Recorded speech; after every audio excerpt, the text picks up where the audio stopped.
श्री गणेशाय नमः।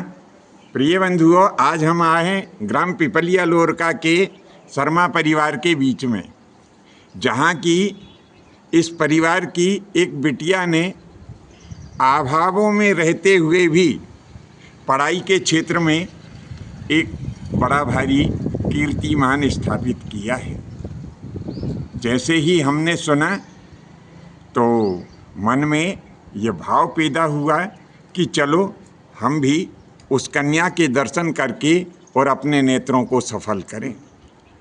मेरे साथ में आप सब लोग दर्शक भी आइए और जानते हैं कि इस बिटिया ने इतने अभावों में रहते हुए भी किस प्रकार से पढ़ाई के क्षेत्र में एक बड़ी भारी सफलता प्राप्त की है।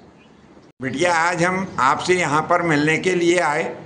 हमारे हृदय में बड़ी प्रसन्नता हो रही है कि आपने पढ़ाई के क्षेत्र में एक बड़ा भारी कीर्तिमान स्थापित किया है। तो हमारी तरफ से आपको शुभकामनाएं, बधाई, और हम माता रानी से कामना ये करेंगे कि आप हर हमेशा प्रत्येक क्षेत्र में इसी प्रकार से सफल होती रहे। धन्यवाद, बहुत बहुत धन्यवाद। जी। तो सबसे पहले तो आप अपना परिचय दीजिए, शुभ नाम बताइए। जी, मेरा नाम पलक शर्मा है। मेरे पिताजी का नाम मिस्टर मनोज शर्मा है और मेरी माताजी का नाम है मिसेस विनीता शर्मा जी। और मैं ग्राम पिपलिया लोरका से की निवासी हूँ। जी। तो अभी आप जो है किस शाला में अध्ययन कर रही हैं? जी, मैंने अभी अपने 12वीं का जो है एग्ज़ाम पास किया है, बोर्ड एग्ज़ाम। और जी। उसमें मेरे हाँ, जरा थोड़ा सा जोर से बोल दीजिए। हो ना, 12वीं का बोर्ड एग्जाम आपने पास किया है? जी। जी। तो उसमें आपने कितने परसेंट अंक प्राप्त किए हैं? जी, मेरा 95% है। जी। 12th बोर्ड में 95? जी। यानी इसको हिंदी में यदि कहेंगे तो 95%। जी जी, बहुत अच्छे अंक आपने प्राप्त किए हैं। इसके लिए बार बार हम आपको बधाई, शुभकामनाएं देंगे। थोड़ा सा हम आपसे ये जानना चाहेंगे कि आपने ये जो सफलता प्राप्त की है, तो ये कैसे आपको ये सफलता मिली है?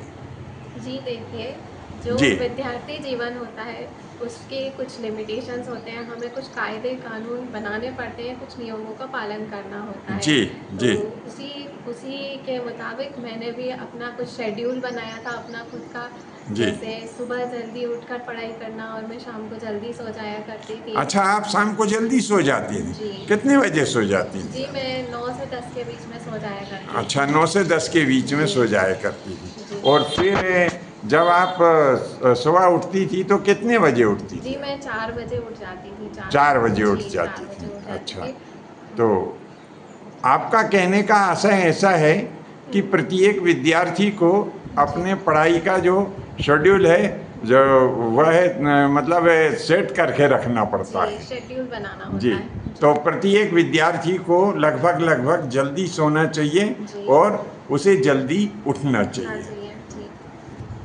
अभी आपने कहा है कि आप प्रातःकाल 4 बजे उठ जाती थी, जी। है ना?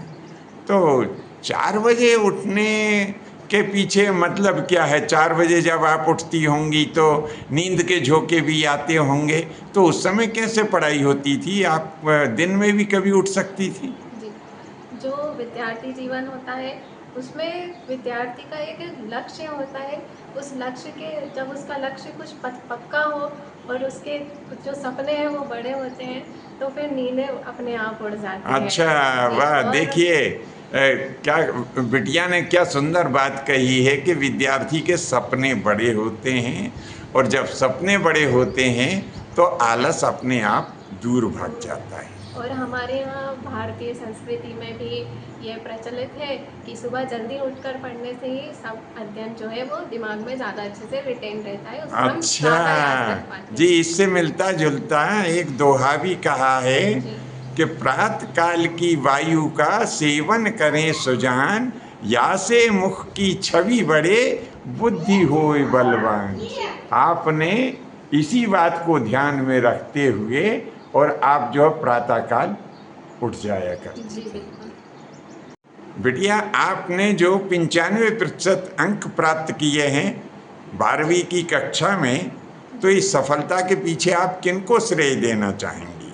जी, सबसे पहले मैं अपने उन शिक्षकों को सबसे ज़्यादा श्रेय देना चाहूँगी इसका, जी। जिन्होंने बहुत ही ज़्यादा मनोवैज्ञानिक तरीके से मुझे इतना बढ़िया कंटेंट प्रोवाइड किया, एकदम कोई किसी चीज़ की कमी नहीं होने दी, बहुत अच्छे से उन लोगों ने मुझे पढ़ाया। जी। दूसरा सबसे बड़ा मेरे माता पिता को ही जाता है इसका श्रेय, क्योंकि उन्होंने बहुत संघर्ष किया है और मैंने ये संघर्ष करना भी उन्हीं से सीखा है। वो जी। उनका जीवन भी बहुत संघर्षमय रहा है, जी। पर उन्हीं को देखकर मैं बहुत ज़्यादा मोटिवेट होती हूँ कि हाँ, हमें भी करना चाहिए। करना चाहिए। तो देखिए, आपने ये सफलता प्राप्त की, तो हमारी तरफ से आप जम करिए भगवान, ये लो। हाँ, ये आप इसी प्रकार से सफलता प्राप्त करती रहें। मेरी दीदी पास हुई है ना, तभी मैं ना खुद ही मुंह मीठा कर लूं। अच्छा, आपकी दीदी पास हुई है तो आप अपना मुंह मीठा खुद ही कर रही हैं।